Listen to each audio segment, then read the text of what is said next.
svetu postoji jedno carstvo, njemu caruje drugarstvo.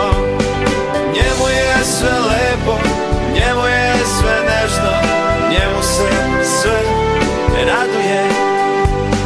Njemu je sve lepo, njemu je sve nežno, njemu se sve raduje. Tamo su kuće od čokolade, prozori su od marmelade i tamo svako radi ono šta hoće, tamo raste svako voće.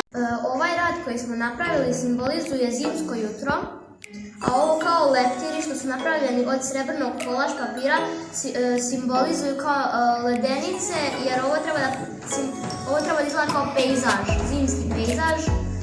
I ti leptiri kao od leda da su, kao umetnost zimskog pejzaža, nešto.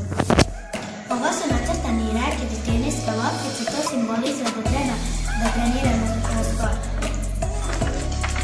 Na ovom radu su prikazane 4 devojčice koje treniraju tenis i simbol ovog rada jeste da treba da se družimo i da treniramo.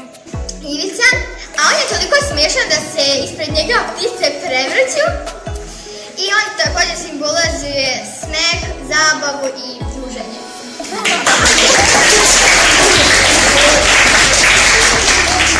Ovaj grup teniski klub mladost predstavlja da trebamo da se družimo, da treniramo sportove i da se hranimo zdravo. Ovo je naš teniski klub koji označava da trebamo da se hranimo zdravo i da igramo.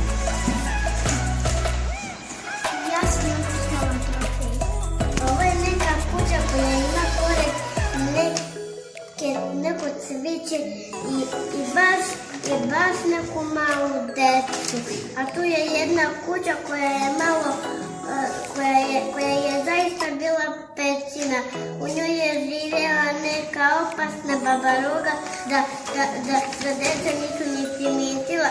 Oni su se samo tu veselili, igrali, pokucali, a babaroga ih je dovela u kuću i pojela. Nacrtala sam more i čamac, a u čamcu su ljudi koji su obučeni iz vode.